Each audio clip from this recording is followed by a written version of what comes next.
San Antonio's biggest weakness didn't show up when Victor Wembanyama was dominating the finals. It showed up the second he walked to the bench. Suddenly, the paint opened up, the defense lost its backbone, and New York started attacking the rim like there was nobody there to stop them. That problem became impossible to ignore as the series slipped away in just 5 games. And that's what made the whole thing so frustrating. The Spurs controlled roughly 70% of the finals, while Wemby was putting up ridiculous performances, including nights around 60 and 20. Yet whenever he needed a breather, San Antonio looked like a completely different team. Mitch Johnson eventually had almost no choice but to stretch Wemby toward 40 minutes a night, pushing his workload higher and higher just to keep the Spurs competitive. So when the offseason arrived, the mission looked obvious. Give Wemby real help in the front court. San Antonio went into the draft with a chance to attack that weakness directly. But what they actually did creates a much bigger question, because these moves could turn the Spurs into the most dangerous team in the West next season, or reveal that they spent an entire summer fixing a problem that wasn't actually the biggest one. Last night, his coach and the staff in San Antonio did a major disservice to Wemby. No breaks. Second half with massive leads. You gotta find 4 minutes. So the front court clearly needed help, but San Antonio's finals exposed something even more complicated. New York found one weakness and kept hammering it. Whenever Wemby wasn't protecting the basket, Brunson attacked the paint again and again, forcing Kornet, Olynyk, and Biyombo into situations they simply couldn't control. They're useful players, but none of them could replace what disappeared when Wemby went to the bench.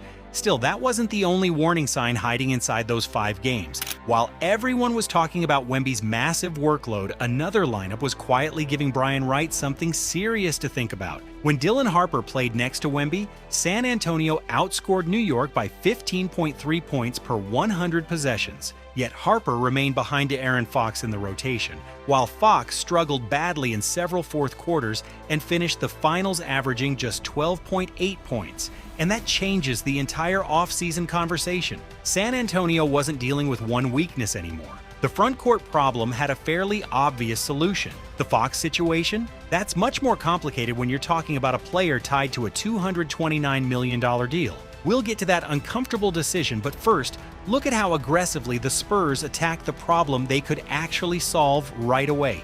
Draft night gave Brian Wright his first shot, and he went straight for upside. At pick 20, San Antonio landed Jaden Quaintance, an 18-year-old defensive prospect who recorded an Arizona State freshman record 63 blocks in only 24 games. Before a torn ACL and meniscus ended his college season, he had been projected as a potential top 10 pick, and the defensive numbers were wild. Quaintance posted a 9.8% block rate. For comparison, Wemby posted 9.4% in the NBA. Different competition, different level, so those numbers shouldn't be treated as equal. But they show exactly why San Antonio was willing to bet on his defensive ceiling.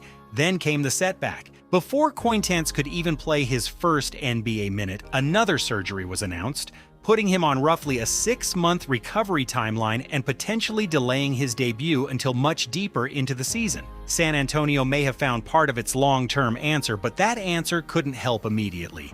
That's where Wright made another move. Instead of waiting for Quaintance to recover while Wemby carried the interior again, the Spurs sent pick 35 and 2 future second-rounders to Denver, jumped back into the first round, and selected Terrace Reed Jr. with the 26th pick. Terrace Reed is a high-floor big man. We saw him make extreme strides over the course of his 2 years at UConn. He's skilled on the interior. I think he's more skilled facing the basket than people give him credit for. But they are really solidifying their center rotation behind. And unlike the first gamble, this one was built around helping right now, and Reed's arrival showed just how aggressive San Antonio was willing to be on draft night. Before the broadcast had even caught up with the move, his agent was already texting him, "Spurs, let's go." The deal was moving fast behind the scenes, and San Antonio clearly knew exactly who it wanted. Then you look at Reed himself, and the fit starts making a lot of sense. He's built like a tank at 6 feet 11 and 263 pounds with a huge 9'2" standing reach. At UConn, he helped push the Huskies all the way to the national championship game while averaging 14.7 points, 9 rebounds, and 2 blocks per game on 60% shooting. That's size, physicality, rebounding, and interior defense packed into one body. But the numbers aren't the only reason this pick stands out. Reed comes in without acting like anything is guaranteed. He's talked about being humble, staying hungry, and feeling blessed just to have the opportunity. It's a blessing, man, just to be drafted by such a wonderful, legendary organization. For a Spurs team that needs somebody willing to do the physical work next to Wemby, that mentality could matter just as much as the measurements. Reed gives San Antonio something they didn't have in the finals, a big body who should be able to contribute without needing years of development. While Quaintance works his way back,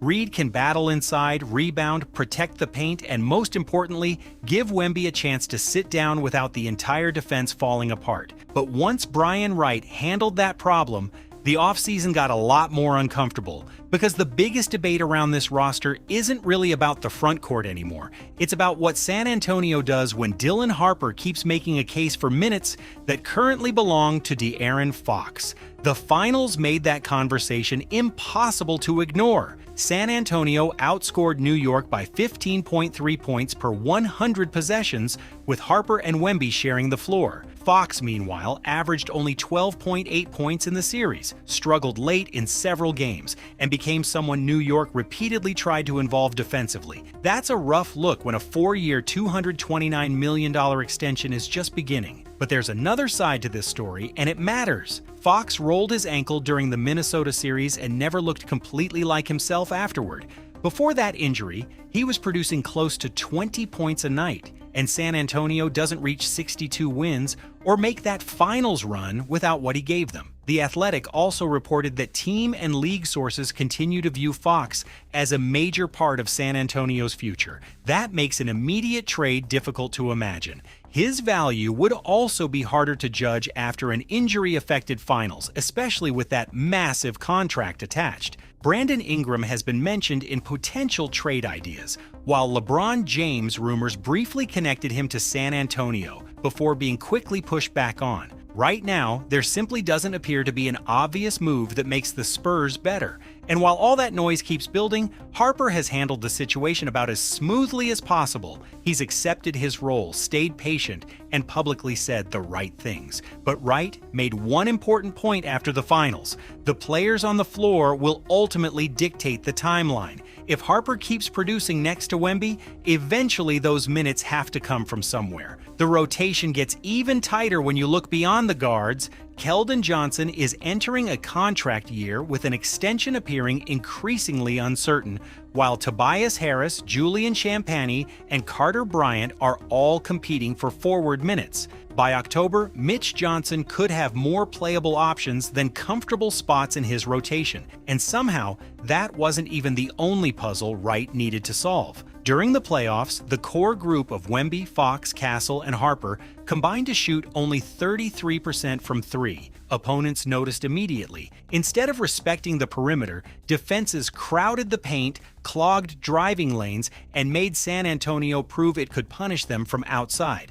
That explains why the Tobias Harris signing matters more than it first appears. A 2-year, $31 million deal for a 33-year-old forward isn't the kind of move that dominates headlines. Harris isn't being brought in to become another star. He's there because he shot nearly 37% from three last season and produced around 18 points and 7 rebounds during Detroit's playoff run. Put that shooting into San Antonio's front court and the geometry changes. At 6'8", Harris gives opposing forwards and bigs another player they actually have to follow beyond the arc. That can create cleaner driving lanes for Castle and Harper, more room for Wemby to operate, and easier opportunities around the basket for Reed. New York could pack the paint in the finals because San Antonio struggled to punish it. Harris gives them another weapon designed specifically to attack that strategy. Then came a move that received far less attention than any player signing: Billy Donovan joining Mitch Johnson's staff as the new lead assistant. And when you put Donovan's arrival next to the draft picks, the added shooting, and the increasingly crowded young rotation, San Antonio's offseason starts looking less like a collection of separate moves and more like one carefully constructed plan. But there's one issue San Antonio still hasn't really solved, and it could become much bigger than anything that happened in the draft. The Spurs have built one of the deepest young cores in basketball, but under the new CBA, keeping all of those pieces together gets brutally expensive very fast. That makes the next few seasons incredibly important. Right now, San Antonio has something every contender wants. Stephon Castle and Dylan Harper can provide major production while they're still on rookie-scale contracts. That gives Brian Wright flexibility to surround Wemby with expensive veterans without immediately crushing the payroll. But that advantage has an expiration date, and De'Aaron Fox's 4-year, $229 million extension is already taking up a huge piece of the future budget. Then comes the contract everybody knows is eventually coming, Victor Wembanyama's next massive deal.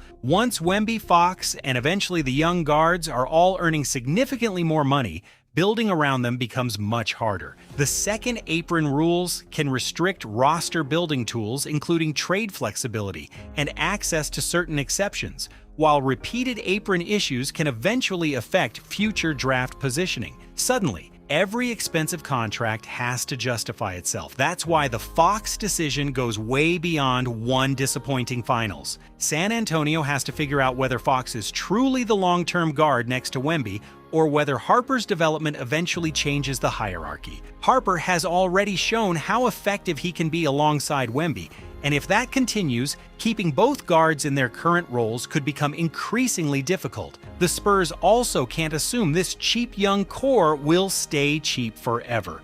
Castle will eventually become extension eligible, Harper will follow later, and strong development could put both players in position for enormous second contracts. By then, San Antonio needs to know exactly which combination gives Wemby the best chance to win, and that's what makes losing those finals by only 12 total points across 5 games sting even more. This team wasn't miles away. It was close enough that a few possessions, better spacing, stronger backup rim protection, or one more reliable late-game option could have completely changed the series.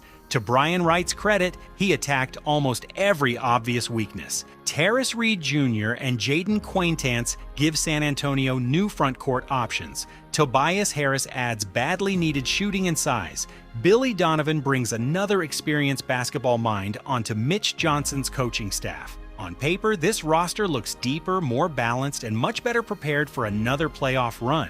But the biggest question is still sitting right in the middle of the rotation. Fox has the contract, the experience, and an important role in getting San Antonio this far. Harper has the youth, the upside, and increasingly strong evidence that his partnership with Wemby could become something special. Eventually, the Spurs may have to decide whether those two paths can coexist or whether one has to give way. San Antonio looks ready to chase the championship again, but if Harper takes another major leap, Brian Wright could face the toughest decision of this entire Spurs era. Would you keep De'Aaron Fox and run it back, or move him while this young core is still cheap? And if you're making the trade, who are you bringing back to make the Spurs better? Drop your answer in the comments.